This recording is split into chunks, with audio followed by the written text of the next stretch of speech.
Since its inception, the Gears of War series has always been about pushing new technology, and specifically that of Unreal Engine.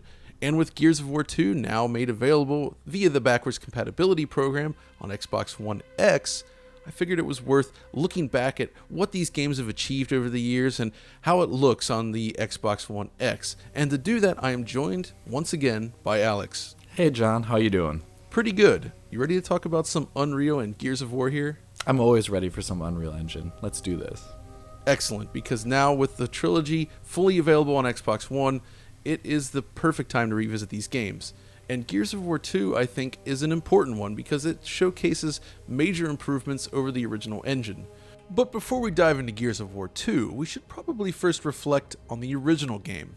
The original Gears of War was a very important game, not just for Unreal Engine, but also for the Xbox 360 itself. It really demonstrated what this new technology was capable of in the right hands. Unreal Engine 3 sort of came into existence around the time that normal maps were becoming popular, and Gears of War of course makes great use of these techniques and the additional memory and processing power of the Xbox 360 to present large complex maps and other effects and lighting that hadn't really been seen before. It was really impressive, I think. Yeah, it was a kind of landmark thing for Unreal Engine, proving that it could work on console. I mean, it had some drawbacks at the time in terms of performance, but I think it definitely showed devs of the time, look what our engine can do on console, you should use it.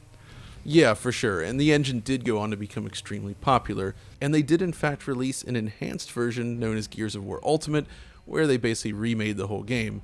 And unfortunately, this is kind of the one sticking point since neither version is available with specifically Xbox One X enhancements. The Ultimate Edition is maxed out at 1080p and the original is still 720. And since the PC version did include higher resolution textures, I think it would be a great candidate to see updated. But I think really today here we're talking about Gears of War 2. So Epic introduced a lot of the changes being made to the engine back at GDC 2008. Which is, 7 or 8 months before the game released. Mm-hmm. And it does introduce a lot of cool new features to the mix. For instance, Gears of War 2 is the first or one of the first console games to support ambient occlusion, which is kind of an interesting thing because you touched a lot on this in your recent Crisis video. Yeah, I mean, in the technical documentation leading up to releasing at GDC, they do mention high-end PC games shipping with SSAO as a high-end feature, not directly referencing the obviousness of Crysis about it, which I kind of got a chuckle about. One of the first Xbox games to do it, to my knowledge, and has a very bespoke implementation, using actually temporal elements from the previous frame to make it look better in motion. So very interesting technique, and I think it at the time when it came out, I remember it looking okay. Maybe now with the res update, it may look a little spotty there, John. What do you say? Well, it actually manages to hold up fairly well in high resolution, but it does exhibit a somewhat spotty implementation. A lot of the edges around scene geometry, for instance, feature dark black outlines that can be somewhat jarring, while other objects in the environment are lacking context shadows entirely and can appear to just sort of float within the space. Still, as I said, the effect doesn't really break down at higher resolutions. Speaking of resolutions, as you would expect, Gears of War 2 on the Xbox One X does indeed output at a native 4K, but the results are somewhat interesting here compared to Gears of War 3. Mainly with a lot of these early Unreal Engine 3 games, MSAA is actually implemented, but it occurs early in the rendering pipeline and thus doesn't really exhibit noticeable benefits. There's still a lot of untreated edges throughout each scene, though thankfully at native 4K of course, if you're sitting from a normal distance, it's not a huge issue. But I've always kind of wondered why they bothered with it at all since it has such a minimal benefit on image quality.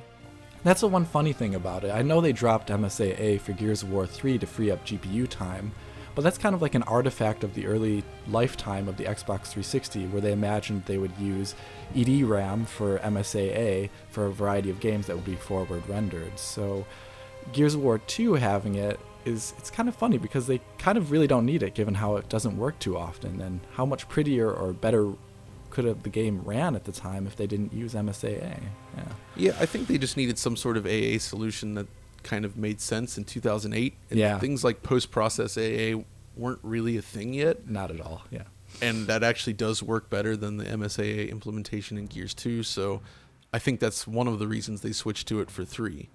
But still, that's there's a lot of other improvements here made to this game as well. For instance, here in this early section, we get a glimpse of the game's crowd system, which basically means that they're able to display a higher number of enemies on screen at once. And beyond that, they also feature a new fluid simulation technique, which allows for interactive water. We see soft body physics, which they demonstrated back at GDC using the cube of meat. The famous cube of meat.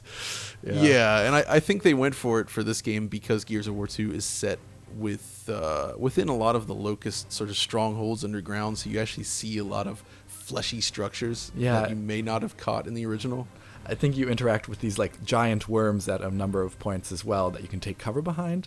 It's pretty interesting looking. One thing I do remember about that Meat Cube presentation is I'm pretty sure it was before they even announced Gears of War 2. They were just showing off an update to Unreal Engine 3 at that point at GDC 2008, and it became like, oh, are they actually showing the new Gears here? Why are they showing this off with Gears assets? Because originally back in 2004, Unreal Engine 3 was debuted, showing off everything with Gears of War assets at the time, even though the game had not been really announced. And I'm not sure what form the game was at that point in time, but it was radically different rendering-wise to what you would eventually see on console for most Unreal Engine 3 games.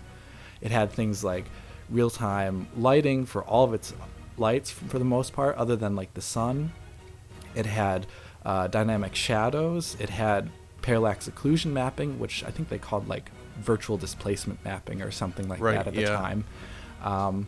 And you know, a lot of these bespoke features that were shown off, I originally remember at TGS 2006 for Gears of War 1, and it had really poor performance at that showing. Yeah, and I think it was the lighting that was the real key there. I mean, you could see it when they pushed the car down the slope. Yeah, it looks great. Everything was casting shadows. Looked fantastic. Yeah, and those wonderful preview screenshots of Gears of War, you know, with like ultra high resolution, great looking models and, you know, all these great things. But then they were kind of cut from the engine, I think, just to get it running on console initially and to get them more optimized. And over time, they worked their way back into the engine, you know, starting, I guess, with Gears of War 2, I would say, but really coming to its own in Gears of War 3, where all these features that were originally shown in 2004 were actually brought back in and looked better in some cases, and, you know, were much more optimized. Things like per object motion blur in Gears of War 3, or parallax maps being there and being really easy to see all the time,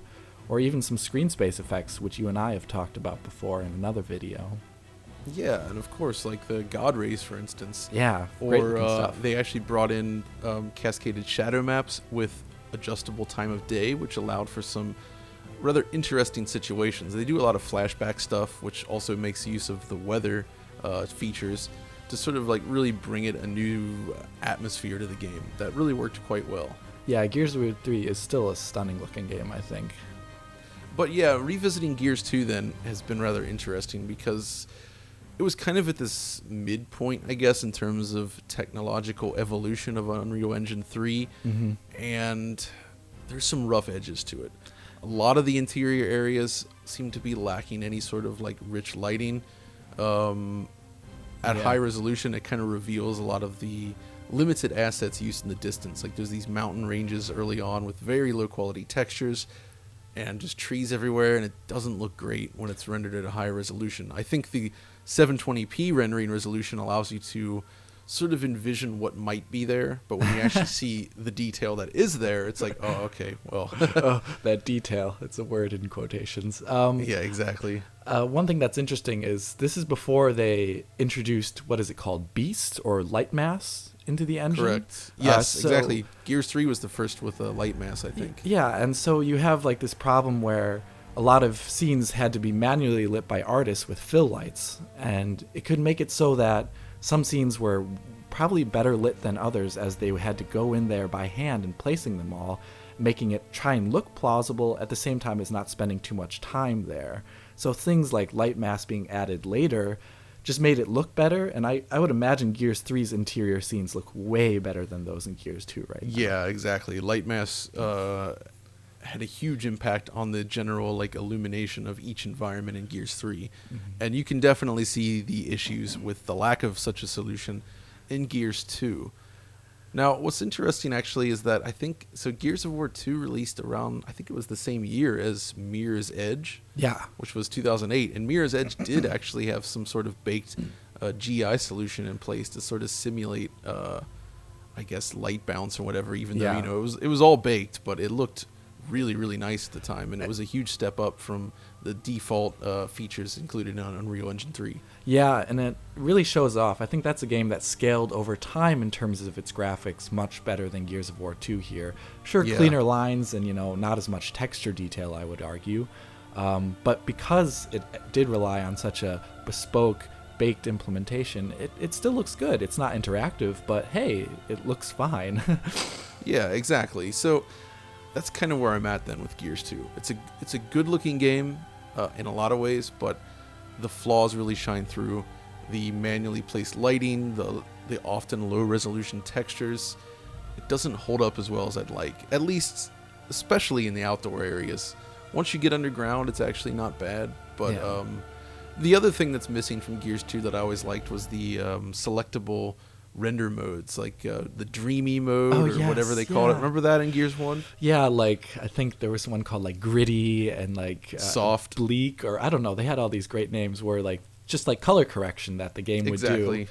I think I used vibrant, if I recall, if there was a vibrant setting. It made everything a little bit bluer, maybe. I can't remember. Yeah, there was something like that. And then so they removed that from Gears 1, but then by the time they get to Gears 3, they actually supported proper color grading and everything, so you could really get some interesting looking, not that you could select it, but it allowed the artists to sort of expand what they could do with the visuals, whereas Gears 2 is kind of stuck in the middle and feels somewhat bland in comparison. Yeah, does it still have that kind of foggy, depth of fieldy look in the background you see from all those? The depth of field is still limited, and it always has that foggy look, which again, Gears 3, I believe, added bokeh depth of field to the mix. Yeah, that was around the time Samaritan was going to be shown off, and they needed something. And yeah, it's expensive, but it looks great. Yeah, exactly. So, revisiting the game then on Xbox One X, once again, it shows the strengths of backwards compatibility. Being able to run Gears 2 at a full 4K is a fantastic feature. And since there is no PC version of Gears of War 2, obviously this is a very useful thing. As you kind of discovered, the Gears of War 1 PC version that was released back in the day doesn't even really install properly anymore on modern PCs. It had for a long time the problem where it would take hours to install. When it initially released, I remember this quite, very starkly in my mind. Gears of War, for some reason, took like an hour and a half or 2 hours to install. And nowadays, it barely installs. It doesn't run. It uses GameStop Windows Live at the point in time to do anything. So it doesn't actually have connectivity to a service anymore that is required to use game saves. So I would love to see that also maybe one point in time, just for backwards compatibility's sakes, maybe get a look at from Microsoft if they do eventually look at the original Xbox One version of the game. Yeah, I would also like to see an X-enhanced version of Gears of War 1 running on Xbox One X, or at the very least, an improved version of the Ultimate Edition. But for now, at least, we have a pretty good run of X-enhanced games. There are more Gears of War games that are X-enhanced than there are not. We're currently just missing Gears of War 1, and of course, Judgment. Oh yeah, Judgment. I had forgotten about that game. Graphically great looking. Yeah, it looks awesome, but yeah. Yeah, Judgment. So yes, you may be wondering at this point then, how does it run on the Xbox One X? Well, again, as usual, backwards compatible games do tend to receive a nice boost in performance, and VSync is now enforced.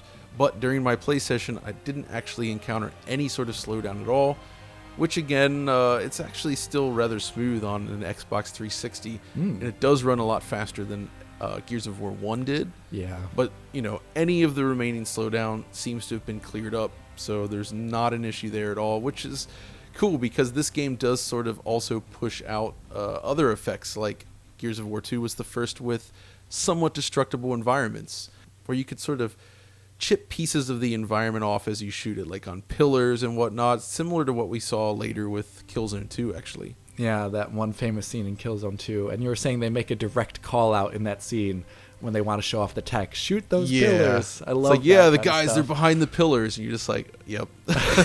Wonder what this is about. Yeah, it's quite wonderful. But yeah, so, it's sharp. It runs better than ever.